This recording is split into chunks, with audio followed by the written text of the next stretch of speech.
என்ன நண்பர்களே, நேத்து சின்ன மருமகள் சீரியல்ல என்ன நடந்துச்சுன்னு பார்த்தீங்களா? பெத்த புள்ளைய பார்க்க முடியாம ஒரு பக்கம் தாய் தவிச்சுக்கிட்டு இருக்க, இன்னொரு பக்கம் அந்த பச்சை குழந்தை தாய்ப்பால் கிடைக்காம உயிருக்கு போராடிக்கிட்டு இருக்கு. இந்த கொடூரமான சூழ்நிலையை சேதுபதி எப்படி கையாள போறாருன்னு தெரிஞ்சுக்கணுமா? வாங்க நாம இந்த எபிசோட்குள்ள ரொம்ப விரிவாக போகலாம்.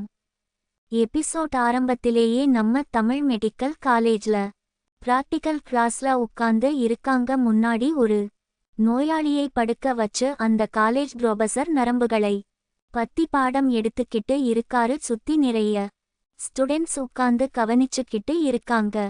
ஆனா நம்ம தமிழ் மனசு முழுக்க அந்த கிளாஸ்ல நடக்குற பாடத்துல ஒரு துளி கூட இல்ல. அவங்க பெத்த குழந்தை மேல தான் அவங்க முழு கவனமும் இருக்கு. அவங்க குழந்தை அவங்கள விட்டு பிரிஞ்சு இருக்குற அந்த வலி அவங்க முகத்துல அப்பட்டமா தெரியுது.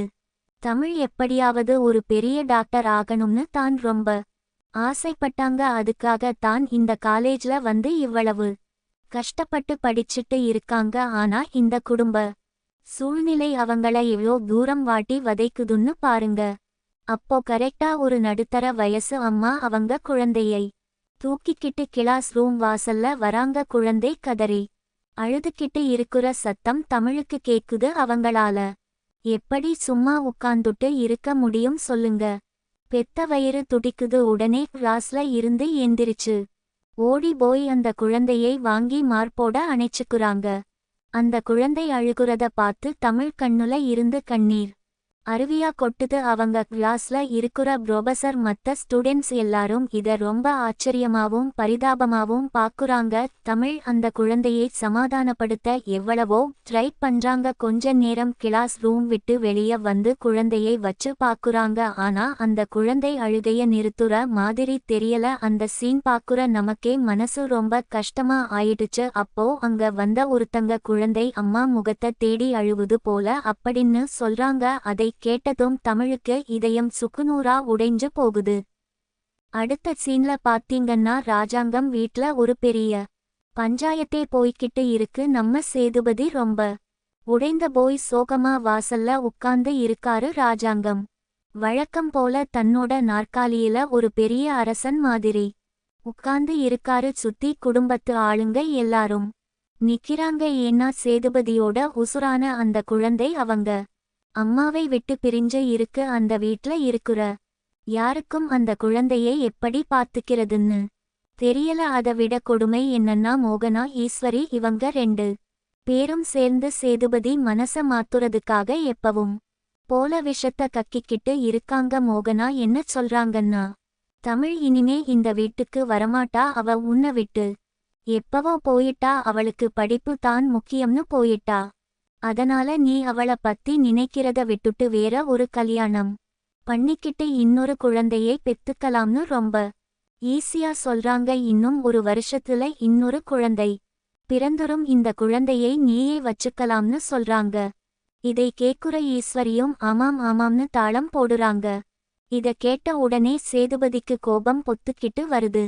ஆனா அவரால எதுவும் பெருசா எதிர்த்து பேச முடியல. ஏன்னா ஒரு பக்கம் அப்பா ராஜாங்கத்தோட அதிகாரம், இன்னொரு பக்கம் பெத்த குழந்தையோட பாசம். இது ரெண்டுக்கும் நடுவுல சேதுபதி ரொம்ப பாவமா சிக்கி தவிக்கிறாரு. இந்த பொம்பளைங்களுக்கு கொஞ்சம் கூட ஈவு இரக்கமே இல்லையா? பெத்த குழந்தைய பிரிச்சு வச்சுட்டு எப்படி இவ்வளவு கொடூரமா பேசுறாங்கன்னு நமக்கு கோபமா வருது. அப்போ கரெக்டா அந்த குழந்தையை ஒருத்தங்க தூக்கிக்கிட்டு வராங்க. குழந்தை தொடர்ந்து அழுதுகிட்டே இருக்கு. அந்த குழந்தைக்கு வயிறு சரியில்லாம போச்சுன்னு சொல்றாங்க. காலையில இருந்து 4-5 தடவை வயிற்றுப்போக்கு அதிகமா இருக்குன்னு சொன்ன உடனே சேதுபதிக்கு பதட்டம் தாங்கல. உடனே குழந்தையை ஹாஸ்பிடலுக்கு கொண்டு போகணும்னு முடிவு பண்றாரு. ராஜாங்கம் குடும்பமே சேர்ந்து குழந்தையை தூக்கிக்கிட்டு கிளம்புறாங்க. அப்புறம் எல்லாரும் சேர்ந்து குழந்தையை தூக்கிக்கிட்டு ஒரு லேடி டாக்டர் கிட்ட போறாங்க. அந்த ஹாஸ்பிட்டல்ல டாக்டர் குழந்தையை நல்லா செக் பண்ணி பாக்குறாங்க. பார்த்துட்டு டாக்டர் சொல்ற விஷயம் மோகனாவுக்கும் ராஜாங்கத்துக்கும் ஒரு பெரிய அடியாவே விழுது. டாக்டர் என்ன கேக்குறாங்கன்னா, குழந்தை பிறந்ததில இருந்து பவுடர் பால் தான் கொடுத்துட்டு இருக்கீங்களான்னு கேக்குறாங்க. மோகனா ஆமாம்னு சொல்றாங்க. உடனே டாக்டர் சொல்றாங்க, அதனால தான் குழந்தைக்கு செரிக்காம வயிறு இப்படி மோசமா போயிருக்கு இந்த குழந்தைக்கு உடனே தாய்ப்பால் கொடுத்தே ஆகணும் வேற எந்த மருந்தும் வேலை செய்யாது குழந்தையோட உயிருக்கே இது ஆபத்தா கூட மாறலாம்னு ரொம்ப கண்டிப்பா சொல்லிட்டாங்க. இதை கேட்ட உடனே மோகனா வழக்கம் போல அவங்களோட தந்திர புத்தியை காட்டுறாங்க. டாக்டர் வேற ஏதாவது வழி இருக்கா, மாத்திரை மருந்து கொடுத்து சரி பண்ண முடியாதான்னு கேக்குறாங்க. ஆனா டாக்டர் திட்டவட்டமா முடியாது, தாய்ப்பால் தான் இந்த குழந்தைக்கு ஒரே மருந்து, உடனே குழந்தையை அவங்க அம்மா கிட்ட கொண்டு போங்கன்னு சொல்லிட்டாங்க. சேதுபதிக்கு இப்போ என்ன பண்றதுன்னே தெரியல. ஒரு பக்கம் குழந்தை மேல உசுரையே வச்சிருக்காரு, இன்னொரு பக்கம் தமிழ் மேல இருக்கிற கோபமும் வருத்தமும் அவரை தடுக்குது. இருந்தாலும் குழந்தையோட உயிரை காப்பாத்த வேற வழியே இல்லாம எல்லாரும் யோசனையோட நிக்கிறாங்க. திரும்பவும் வீட்டுக்கு வந்து எல்லாரும் என்ன பண்றதுன்னு யோசிச்சுக்கிட்டு இருக்காங்க. ராஜாங்கம் வழக்கம் போல தன்னோட பிடிவாதத்துல ரொம்ப ஸ்ட்ராங்கா இருக்காரு. எந்த காரணத்துக்காகவும் என் பேத்தியை அந்த தமிழ் கிட்ட கொண்டு போக கூடாது, அவ முகத்துலயே நான் முழிக்க மாட்டேன்னு சொல்றாரு. ஆனா சேதுபதிக்கு குழந்தை ரொம்ப முக்கியம். அப்போ மோகனா ஒரு கேவலமான ஐடியாவ கொடுக்குறாங்க. அதாவது காசு கொடுத்து வேற யாரு கிட்டையாவது தாய்ப்பால் வாங்கி குழந்தைக்கு கொடுக்கலாம், இல்லனா வேற யாராவது தாய்ப்பால் கொடுக்குற பொம்பளைய காசு கொடுத்து கூட்டிட்டு வந்து நம்ம குழந்தைக்கு பால் கொடுக்க வைக்கலாம்னு சொல்றாங்க. இதை கேட்ட உடனே சேதுபதிக்கு ரத்தம் கொதிக்குது.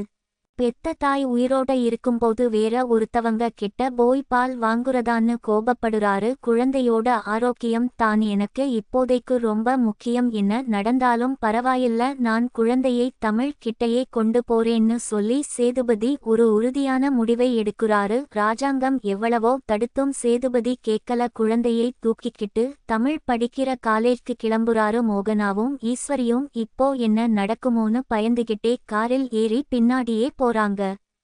இப்போ தமிழ் காலேஜ்ல ஒரு மரத்துக்கடியில உட்கார்ந்து அழுதுகிட்டே யோசிச்சுட்டு இருக்காங்க. அவங்க மனசு முழுக்க அந்த குழந்தையோட நினைவுகள் தான் இருக்கு. சேதுபதியும் அவங்களும் அந்த குழந்தையோட எவ்வளோ சந்தோஷமா இருந்தாங்க. அந்த சின்ன சின்ன அழகான தருணங்கள் எல்லாம் அவங்க கண்ணு முன்னாடி வந்து போகுது. அவங்க காதல், அவங்க பாசம் எல்லாம் நினைச்சு பாக்குறாங்க. ஒரு அழகான பாட்டு பின்னணியில ஒலிக்குது. தமிழ் தன்னோட குழந்தைக்கு முத்தம் கொடுக்குற மாதிரி, அவங்க ரெண்டு பேரும் குழந்தையை கொஞ்சுற மாதிரி எல்லாம் கனவு கண்டு பாக்குறாங்க. இந்த எபிசோட்லயே ரொம்ப இமோஷனலான சீன் இதுதாங்க. ஒரு தாயால தன் குழந்தையை விட்டுட்டு ஒரு நிமிஷம் கூட நிம்மதியா இருக்க முடியாதுங்கிறத தமிழ் தன்னோட அழுகையாலேயே நமக்கு புரிய வச்சிட்டாங்க. அவங்க படுற கஷ்டத்தை பார்க்கும்போது நமக்கே கண்ணு வேர்க்குது. அவங்களுக்கு இந்த உலகத்துல வேற எதுவுமே தேவையில்ல, அந்த குழந்தை மட்டும் தான் வேணும்னு ஏங்குறாங்க. அந்த குழந்தை அழுகுற சத்தம் அவங்க காதுல கேட்டுக்கிட்டே இருக்கு. இப்போ தான் எபிசோட்ல ஒரு பெரிய ட்விஸ்ட் வருது. சேதுபதி, மோகனா எல்லாரும் குழந்தையை தூக்கிக்கிட்டு காலேஜ்க்கு வந்து இறங்குறாங்க. அங்க இருக்கிற ஒருத்தர் போய் தமிழ் கிட்ட உங்க வீட்டுக்காரர் குழந்தையை கொண்டு வந்திருக்காருன்னு சொல்றாரு. இத கேட்டதும் தமிழுக்கு உயிர் திரும்பி வந்த மாதிரி ஒரு பீலிங். அப்படியே வேகமா ஓடி வராங்க. வந்து பார்த்தா சேதுபதி குழந்தையை கையில வச்சுக்கிட்டு நிக்கிறாரு. குழந்தை அழுதுகிட்டே இருக்கு. தமிழ் ஓடி போய் அந்த குழந்தையை தன்னோட நெஞ்சோட அணைச்சுக்குறாங்க. அந்த ஒரு நிமிஷம் ரெண்டு பேருக்கும் இடையில நடக்குற அந்த பார்வை பரிமாற்றம் இருக்கு பாருங்க. அதுல எவ்வளோ காதல், எவ்வளோ கோபம், எவ்வளோ ஏக்கம் எல்லாம் கலந்து இருக்கு. அப்போ சேதுபதி ரொம்ப கோபமா சொல்றாரு, இந்த குழந்தைக்கு உன்னோட பால் தேவைப்படுது, அதனால தான் நான் இங்க கொண்டு வந்தேன். ஆனா இந்த குழந்தையை இங்கேயே விட்டுட்டு போக எனக்கு கொஞ்சம் கூட விருப்பம் இல்லைன்னு முகத்துல அடிச்ச மாதிரி சொல்றாரு. இதை கேட்டதும் தமிழ் அப்படியே அதிர்ச்சியில உறைஞ்சு போய் நிக்கிறாங்க. சேதுபதி எப்படி இவ்வளோ கல்நெஞ்சக்காரரா மாறிட்டாருன்னு தமிழ் அழுகுறாங்க. இப்படியே இந்த எபிசோட ரொம்ப சஸ்பென்ஸா முடிச்சிருக்காங்க.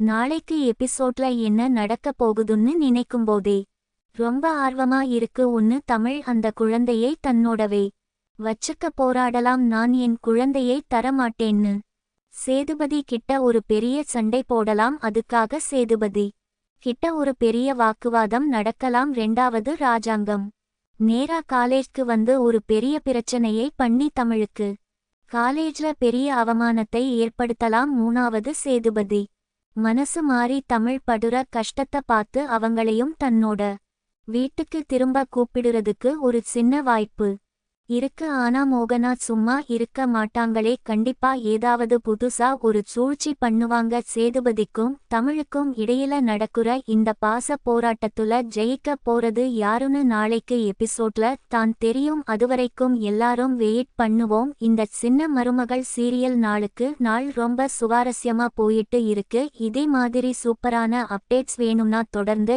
இணைஞ்சிருங்க. உங்களோட கருத்துக்களை கமெண்ட்ல சொல்லுங்க. நாளைக்கு பார்க்கலாம். பாய் பாய். என்ன நண்பர்களே, நேத்து